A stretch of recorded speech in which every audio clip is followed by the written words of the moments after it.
Welcome to Learner Bee. I am Shivani Chauhan. इस video में हम लोग देखेंगे क्लास 8 हिस्ट्री की बुक का chapter 9 women caste and reform. तो देखिए, इससे पहले हम लोग 2 पार्ट देख चुके हैं, ये थर्ड और लास्ट पार्ट है। अब इस वाले वीडियो में चैप्टर कंप्लीट हो जाएगा। तो इसमें बेसिकली स्टार्टिंग में हमें ये बताया गया था कि किस तरीके से आज से 200 ईयर्स पहले विमेन को एजुकेशन के राइट नहीं थे, उनको पढ़ने नहीं दिया जाता था, और सती प्रथा कितनी ज़्यादा प्रिवेलेंट थी, जिसमें अगर पति की डेथ हो जाती थी तो उस वुमेन को, जिसका वो पति था मतलब, तो उसको भी जला देते थे। और फिर विडो रीमैरिज नहीं होती थी, मतलब अगर कोई औरत विधवा हो जाती थी तो उसका दोबारा शादी नहीं हो सकती थी। और फिर हमने ये भी पढ़ा कि किस तरीके से चाइल्ड मैरिज होती थी, छोटे छोटे बच्चों की शादी हो जाती थी। और राजा राम मोहन रॉय ने, ईश्वरचंद्र विद्यासागर ने, बहुत सारे लोगों ने किस तरीके से इन रिफॉर्म्स के लिए काम किए। तो आगे हम लोग यहाँ से स्टार्ट करते हैं। ये इनके अब हम देखते हैं गुलामगिरी। गुलामगिरी किसने लिखी थी, क्या था इसमें, ये सारे का सारा हम इसमें कवर करते हैं यहाँ से। तो one of the most vocal among the low caste leaders was Jyotirao Phule. तो मोस्ट वोकल मतलब जो सबसे ज़्यादा बात करते थे लो कास्ट के बारे में, नीची जाति के बारे में। मतलब देखिए, नीची जाति ऊंची जाति क्या होता है, ये हम लोगों के बनाए हुए टर्म्स हैं। तो ज्योतिराव फूले काफ़ी ज़्यादा लो कास्ट के बारे में बात किया करते थे। उनका जो बर्थ हुआ था, जन्म हुआ था 1827 में ही हुआ था। He studied in school setup bye Christian missionaries. तो उन्होंने जो क्रिश्चियन मिशनरीज, इससे पहले मैंने वीडियो में बताया था आपको कि क्रिश्चियन मिशनरीज कौन होते हैं, जो अपने धर्म को फैलाने का काम करते हैं। मतलब क्रिश्चियन लोग जो आप दूसरों को कन्वर्ट करने का चाहते हैं कि मतलब वो क्रिश्चियनिटी में कन्वर्ट हो जाएं। तो ज्योतिराव फूले ऐसे क्रिश्चियन मिशनरीज़ के स्कूल में पढ़े थे। जब वो बड़े हुए तो उन्होंने अपना एक आइडिया डेवलप किया कि किस तरीके से इनजस्टिस होता है, अन्याय होता है, कास्ट लोअर कास्ट में सोसाइटी के द्वारा कितना ज़्यादा अन्याय किया जाता है। He set out to attack the Brahmins claim that they were superior to other. तो ज्योतिराव फूले इस बात पर अटैक करते थे कि ब्राह्मण बोलते थे कि वो बाकी सब लोगों से सुपीरियर हैं, ऊपर हैं, क्योंकि वो ब्राह्मण खुद को आर्यंस कहते थे। फूले आर्ग्यू करते हैं कि आर्यंस जो थे वो फॉरेनर्स थे, वो तो विदेशी थे जो बाहर से आए थे और सब कॉन्टिनेंट में हमारे देश में आकर के बस गए थे। और हमारे देश के मतलब जो भारत के देश के सच्चे ट्रू चिल्ड्रन थे ना, उनको हरा करके आर्यंस यहाँ पर बस गए थे, तो वो ऊँचे कैसे हो सकते हैं। Those who had lived here from before the coming of Aryans, as the Aryans established their dominance, they begin looking at the defeated people as inferior as low caste people। तो ज्योतिराव फूले कहते हैं कि जो आर्यंस बाहर से आए, बाहर से आने के बाद उन्होंने यहाँ पे जो इंडिया के एक्चुअल इनहेबिटेंट्स थे, जो इंडिया में पहले से रह रहे थे, उन लोगों को आर्यंस ने हरा दिया। और जिनको उन्होंने हराया, यहाँ के लोगों को, उनको नीची जाति वो बोलने लगे। फूले के अकॉर्डिंग अपर कास्ट के पास कोई भी राइट नहीं है लैंड का या फिर पावर का। इन रियलिटी जो लैंड है, ज़मीन है, वो बिलोंग करती है इंडिजिनस पीपल को। इंडिजिनस का मतलब होता है आप इंडिजिनस हैं उस लैंड के जहाँ पर आप सदियों से रह रहे हैं। मतलब आप कैसे रह सकते हैं, आपकी फैमिली रह रही है, आपके दादा परदादा, उससे भी पहले के लोग, आपकी फैमिली जनरेशन से अगर किसी जगह पर रह रही है तो आप उसके इंडिजिनस हो गए। तो इंडिजिनस पीपल जो आज के लो कास्ट हैं, ऐसा ज्योतिराव फूले का मानना था कि जो लो कास्ट है वो इंडिया की एक्चुअली इनहेबिटेंट्स हैं, और ये आर्यंस तो बाहर के आए हुए लोग हैं। फूले क्लेम करते थे कि आर्यंस के आने से पहले एक गोल्डन एज थी, when warrior peasants tilled the land and ruled the Maratha countryside in just and fair ways. तो वो कहते हैं कि आर्यंस के आने से पहले जो मराठा वाला रीजन है, कंट्री साइड मतलब गांव वाला इलाका जो है, वो अच्छे से रहता था, अच्छे से रूल करता था। चाहे वो लड़ाकू हों, मतलब जो देश के लिए लड़ते हैं, या फिर किसान, वो सब अच्छे से रहते थे, लैंड पे अपना काम करते थे। उन्होंने, ज्योतिराव फूले ने प्रपोज किया दैट शूद्रास जो कि लेबरिंग कास्ट है, एंड अति शूद्रास जिनको अनटचेबल कहा जाता है, should unite to challenge caste discrimination. तो शूद्र मतलब जो काम लेबरिंग कास्ट है, और अति शूद्र जिनको अनटचेबल कहा जाता है कि भाई इनको तो छू ही नहीं सकते, इनको क्या होना चाहिए, यूनाइट होना चाहिए इन ऊंची कास्ट के खिलाफ, मतलब डिस्क्रिमिनेशन के, भेदभाव के खिलाफ अनटचेबल्स को, शूद्र्स को यूनाइट होना चाहिए। The Satya Shodhak Samaj and association Phule founded propagated caste equality. तो अब यहाँ पे इंपॉर्टेंट चीज़ आती है कि ज्योतिराव फूले ने सत्य शोधक समाज की स्थापना की थी, और ये किस लिए इसको फाउंड किया गया था, ताकि कास्ट इक्वालिटी को प्रोपोगेट किया जा सके। मतलब कि सारी की सारी जो कास्ट है वो इक्वल है, इस बात को फैलाती थी सत्य शोधक समाज, मतलब ये संस्था। अब 1873 में फूले ने एक किताब लिखी जिसका नाम था गुलामगिरी, meaning slavery, Ghulam. Some 10 years before this, the American Civil War had been fought, leading to the end of slavery in America. तो इन्होंने किताब लिखी थी 1873 में। किताब का नाम था गुलामगिरी, और 1873 से लगभग 10 साल पहले अमेरिका में सिविल वॉर हुआ था, और वहाँ पर जो गुलामी थी, स्लेवरी थी, उसको एबॉलिश कर दिया गया था, ख़त्म कर दिया गया था। फूले ने डेडिकेट की ये किताब उन सभी अमेरिकन्स को जिन्होंने स्लेवरी को फ्री करने के लिए लड़ाई लड़ी थी, दस establishing a link between the condition of lower cast in India and the black slaves in America.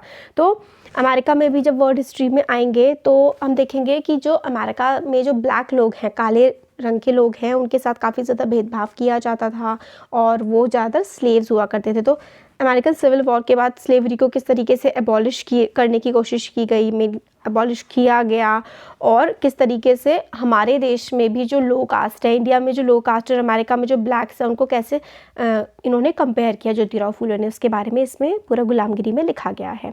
As this example shows, Phule extended his criticism of caste system to argue against all forms of inequality. तो फूले ने जो caste system है इसको और आगे बढ़ाते हुए इन्होंने जितनी भी तरीके की इनइक्वालिटी होती है ना समाज में, उसके बारे में इन्होंने बात की। He was concerned about the plight of upper caste women, the miseries of the laborer and the humiliation of the low caste। तो भाई जो अपर कास्ट की women होती हैं और जो लेबरर्स होते हैं, जो काम करते हैं लोग, उनकी कितनी उनको कितनी प्रॉब्लम्स झेलनी पड़ती हैं, और लो कास्ट की कितनी बेइज्जती होती है, उनको कितना ह्यूमिलिएशन झेलनी पड़ती है, उस सब के बारे में इन्होंने बातें की, उनके भले के लिए काम किया। This movement for caste reform was continued in the 20th century by other great Dalit leader Dr. B.R. Ambedkar in the Western India and E.V. Ramaswamy Naikar in South। तो यही मूवमेंट लो कास्ट को आगे बढ़ाने का 20th century में doctor B.R. Ambedkar ने आगे बढ़ाया इसको, और E.V. रामास्वामी नाइकर ने साउथ इंडिया में लो कास्ट के लिए काफ़ी काम किया। अब हु कुड एंटर टेम्पल्स, तो टेम्पल्स में, मंदिरों में कौन एंट्री कर सकता है? तो ये फिगर जो है, ये वाली जो हमें टेम्पल दिखा रखा है, ये है the gateway to the Madurai temple drawn by Thomas Daniel। तो untouchables were not allowed anywhere near such gateways until the temple entry movement began। तो टेम्पल एंट्री मूवमेंट चलाए गए, मतलब पहले मंदिरों में शूद्रों को नहीं जाने दिया जाता था, नीची कास्ट को नहीं जाने दिया जाता था। तो ऐसे मूवमेंट्स चले कि टेम्पल जो है वहाँ पर सब जा सके। तो अंबेडकर जो है वो एक माहर फैमिली में उनका जन्म हुआ था।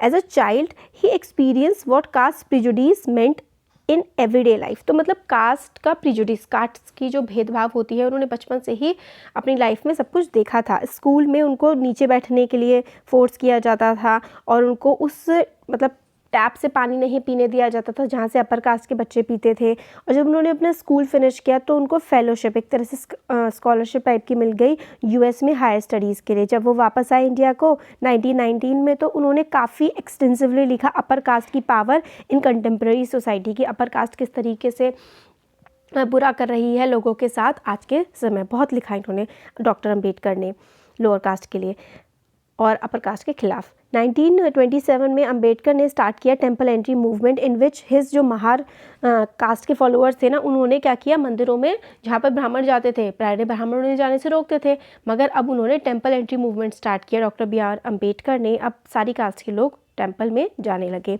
ब्राह्मण priest were outraged when the Dalit used water from the temple tank. ब्राह्मण जो थे, ब्राह्मण प्रीस्ट को बड़ा गुस्सा आया जब दलित्स ने वाटर, जो टेम्पल में वाटर टैंक था, उसको दलितों ने वहाँ से पानी लिया, तब वहाँ के प्रीस्ट को बहुत बुरा लगा, गुस्सा आया, तो काफ़ी ज़्यादा इश्यूज़ हुए थे। फिर धीरे धीरे टेम्पल एंट्री मूवमेंट सक्सेसफुल भी रहा। Ambedkar led 3 such movements from temple entry between 1927 से 1935 तक। मतलब उन्होंने 1927 से 35 तक लगभग 3 टेम्पल एंट्री मूवमेंट चलाए थे, और उनका एम ये था कि जो कास्ट है ना, कास्ट प्रिजुडाइज हमारी सोसाइटी में है, ये सब ख़त्म हो जाए। अब आता है द नॉन ब्राह्मण मूवमेंट। नॉन ब्राह्मण मूवमेंट कहाँ पर स्टार्ट हुआ था, मेनली साउथ वाले रीजन में। तो अर्ली 20th सेंचुरी जो थी, द नॉन ब्राह्मण मूवमेंट स्टार्टेड। इनिशिएटिव जो है वो उन नॉन ब्राह्मण कास्ट के लोगों के द्वारा आया था that had acquired access to education. तो नॉन ब्राह्मण, पहले ब्राह्मण से पढ़ सकते थे या फिर क्षत्रिय पढ़ सकते थे, है ना। फिर धीरे धीरे पढ़ाई जब सब लोग करने लगे तो एक मूवमेंट स्टार्ट हुआ नॉन ब्राह्मण्स के द्वारा। जो लोग ब्राह्मण नहीं थे, जिनके पास एजुकेशन थी, पैसा था और इन्फ्लुएंस था, तो उन्होंने आर्ग्यू किया कि ब्राह्मण्स जो ये heirs हैं आर्यंस के, Aryans invaders from the north who had conquered south lands from the original inhabitants of the region the indigenous Dravidian race. तो इन्होंने कहा कि जो इंडिजिनस द्रविडियन रेस है, जो साउथ वाला पार्ट है उसको द्रविड़ भी बोलते हैं कई बार, है ना। तो जो इंडिजिनस लोग थे वहाँ के, साउथ के जो वहाँ के रहने वाले लोग थे, आर्यंस बाहर से आए, इन्होंने उस लैंड पर कब्जा कर लिया और अब वहाँ पर आराम से रह रहे हैं। तो ये चीज़ गलत है और हम पे सब्जुगेट भी कर रहे हैं, हम पे अपनी भी चला रहे हैं, हमें ह्यूमिलिएट भी कर रहे हैं। इस तरीके की बातें बाकी लोगों ने कही जो कि साउथ इंडिया के थे लो कास्ट वाले लोग। They also challenge Brahmanical claims to power, और उन्होंने कि ब्राह्मण किस तरीके से पावर को क्लेम कर रहे हैं, इसको भी इन्होंने चैलेंज किया। और मेनली किसने किया? ईवी रामास्वामी नाइकर, जिनको पेरियर भी कहा जाता है, as he was called, came from the middle class family. Interestingly he had been as an ascetic in his early life and had studied Sanskrit scriptures carefully.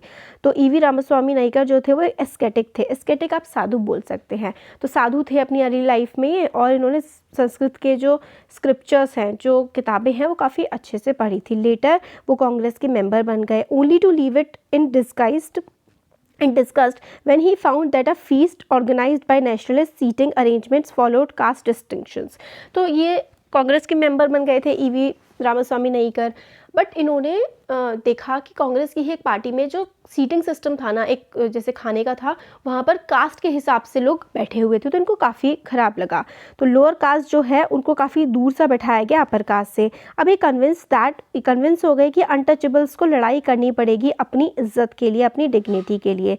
तो इन्होंने, पेरियर ने एक सेल्फ रिस्पेक्ट मूवमेंट स्टार्ट किया कि भाई अपनी इज्जत के लिए काम करो। सेल्फ रिस्पेक्ट मूवमेंट इन्होंने स्टार्ट किया। He argued that untouchables were the true upholders of an original Tamil and Dravidian culture which had been subjugated by Brahmins. तो इन्होंने कहा कि भाई जो ट्रू कल्चर है उसको ब्राह्मण्स ने दबा दिया है और हमें उठ करके उनसे ये चीज़ वापस लेनी होगी। He felt that all religious authorities saw social divisions and inequality as God given. तो ये कहते हैं रिलीजियस अथॉरिटी को ऐसा लगता है, जितने भी ये पंडित हैं और जो ये रिलीजन को बहुत ज़्यादा जानने की बात करते हैं, ये कहते हैं कि जो ये इनइक्वालिटी है, असमानता है, वो भगवान ने दी है। अनटचेबल्स को इन सब चीज़ों से फ्री होना पड़ेगा और therefore from all religions in order to achieve social equality. तो ये कहते हैं कि अनटचेबल्स को सारे धर्मों से भी अलग होना पड़ेगा अगर उन्हें सच में इक्वालिटी को हासिल करना है। Periyar was an outspoken critic of Hindu scriptures, मतलब हिंदू स्क्रिप्चर्स की काफ़ी ज़्यादा बुराई करते थे ये, specially the codes of Manusmriti जो है उसकी काफ़ी बुराई करते थे। एंशियंट लॉ गिवर वो and the Bhagavad Gita and the Ramayana, Bhagavad Gita Ramayana सबकी बुराई करते थे। वो कहते थे कि ये जो टेक्स्ट है ना, उनको यूज़ किया है ब्राह्मण्स ने लोअर कास्ट पे अपनी डोमिनेशन को अपनाने के लिए, और मतलब मैन की डोमिनेशन को वुमेन पे प्रूव करने के लिए इन सब स्क्रिप्चर्स की बातें कही जाती है। These assertions did not go unchallenged. अब ये जो बातें ईवी रामास्वामी नाइकर ने कहीं, ये अनचैलेंज तो गई नहीं। The forceful speeches, writings and movement of lower caste leaders did lead to rethinking of some self criticism among upper caste nationalist leaders. अब इस तरीके से ये जो बातें कहते थे, काफ़ी स्पीचेस देते थे, लिखते थे, तो लोअर कास्ट लीडर्स, इससे क्या हुआ, मतलब थोड़ा सा रीथिंकिंग हुई कि भाई ये सब क्या चल रहा है। अपर कास्ट के जो लीडर्स थे उन्होंने भी सोचा कि ये जो समाज में चल रहा है क्या ये सच में सही है। बट ऑर्थोडॉक्स हिंदू सोसाइटी, उन्होंने कहा कि भाई ये तो बिल्कुल गलत है, ये सब क्या बोल रहे हो हमारी सोसाइटी के बारे में। उन्होंने सनातन धर्म सभा and the Bharat Dharma Mahamandal in the north and the association like Brahman Sabha इन बंगाल, तो काफ़ी सारी एसोसिएशंस बनी। ये जो रिफॉर्म मूवमेंट्स चल रहे थे इनके खिलाफ, सनातन धर्म सभा, भारत धर्म महामंडल इन नॉर्थ एंड द ब्राह्मण सभा इन बंगाल, इसमें काफ़ी सारे रिफॉर्म मूवमेंट्स के खिलाफ कि भाई क्या बोल रहे हो, दलित्स को कैसे वो लोग साथ में आ सकते हैं, इस तरीके की चीज़ों को नकारने के लिए कि ब्राह्मण्स की डोमिनेशन रहनी चाहिए, ऐसी ऐसी ऑर्गेनाइजेशन बनाई गई। The object of this association was to upheld the caste distinctions at the cornerstone of Hinduism and show how this was sanctified by scriptures. तो इन्होंने कहा कि भाई कास्ट सिस्टम तो रहना पड़ेगा, अगर हिंदुइज्म को चलना है तो कास्ट सिस्टम को चलना पड़ेगा, और ये जो हमारे स्क्रिप्चर्स हैं, हमारे जो धर्म के ग्रंथ हैं, कास्ट सिस्टम को मानते हैं तो तुम भी मानो। इस तरीके की बातें लोगों के द्वारा की गई, ब्राह्मण्स के द्वारा। Debates and struggle over caste continued beyond the colonial period and are still going on in our own times। तो debates, struggle, किस तरीके से scriptures में क्या लिखा गया है, क्या caste discrimination सही है गलत है, ये सारी की सारी चीज़ें जो है पहले से सोची जा रही हैं और आज भी डिबेट इन पर चल रही है। तो चैप्टर बेसिकली अब कंप्लीट हो गया है। अब हम देखते हैं ब्रह्मो समाज के बारे में।